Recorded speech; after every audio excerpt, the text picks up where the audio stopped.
Start. Himachal प्रदेशात यंदा मान्सूनमध्ये 98 वेळा अचानक कुणाच्या ध्यानीमनी नसताना वेगाने पूर येण्याच्या घटना नोंदवल्या गेल्या. 50 वेळा ढगफुटी झाली. भूस्खलनाच्या 150 घटना घडल्या. त्यामुळे 3000हून अधिक घरे पूर्णपणे उद्ध्वस्त झाली, तर 15000हून अधिक घरे, दुकाने आणि गोठ्यांची मोठ्या प्रमाणावर हानी झाली. डझनवारी रस्ते आणि पूल वाहून गेले. शहरी भागामध्ये अनेक आठवडे पाणी आणि वीज पुरवठा खंडित झाला. शिमला, कुल्लू आणि मंडी भागात मोठ्या प्रमाणावर हानी झाली. शेकडो लोक मृत्युमुखी पडले, तर हजारो लोक वाहून गेले अथवा बेपत्ता झाले. शेती आणि पायाभूत सुविधांची प्रचंड हानी झाली.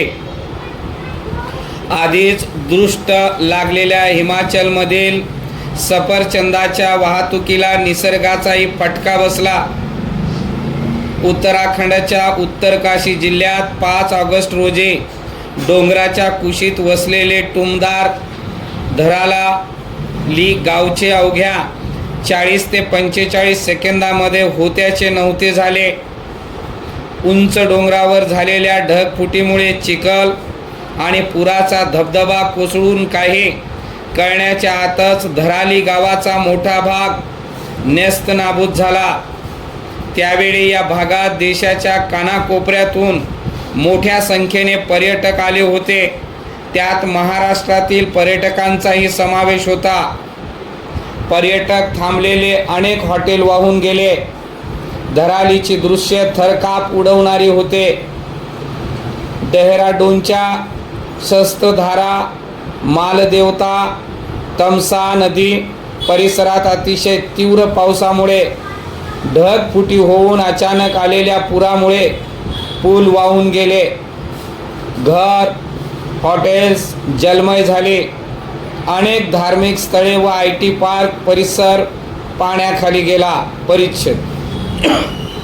हरियाणामध्ये मुसळधार पावसामुळे नद्यांच्या पातळीत वाढ व बंधाऱ्याच्या गळती होऊन अनेक गावांना पुराचा तडाखा बसला. शेतीला फटका बसल्याची तक्रार लाखो शेतकऱ्यांनी नोंदवली. राजधानी दिल्लीत यमुना नदीची वाढती पातळी व अतिवृष्टीमुळे सखोल भागामध्ये मोठ्या प्रमाणावर पाणी साचून काही मृत्यूची नोंद झाली आणि अनेक वसाहतीतील नागरिकांना स्थलांतर करावे लागले. दिल्ली, गुरगाव, नोएडा, ग्रेटर नोएडा, गाझियाबाद, फरीदाबाद शहरांची पावसाळ्यात दैना उडाली. या शहरांना जोडणारी मेट्रो तसेच प्रमुख रस्त्यावरील वाहतूक विस्कळीत झाली. परिच्छेद. यंदाच्या पावसाने उत्तर भारताचा ठिसूळपणा उघड केला. भुसभुशीत डोंगर पोखरून साधलेला वेगवान विकास दिखाऊ असला तरी त्यात टिकाऊपणा नसतो. हे उत्तर भारताच्या पाकिस्तान आणि चीन सीमेलगतच्या राज्यांमध्ये निसर्गाने 3 महिन्याच्या तांडवातून दाखवून दिले. ढगफुटी व अतिशय तीव्र पाऊस यामुळे डोंगराळ प्रदेशात अचानक पूर व भूस्खलनाला निमंत्रण मिळते.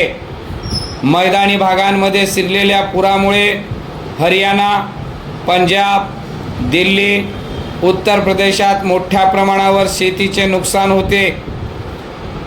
जुनी किंवा गळती लागलेली धरणे आणि शहरे निचरा करण्यात अपुरी ठरलेल्या गटारांमुळे नागरिकांनी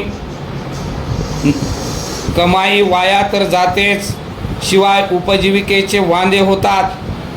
मान्सून संपल्यानंतर उत्तर भारतातील निसर्ग बहरून उठतो, पण यंदाच्या मान्सूनने उत्तर भारतातील ही राज्य पर्यटनाच्या लायकीची राहणार नाही याची निश्चिती यंदाच्या मान्सूनने केली आहे.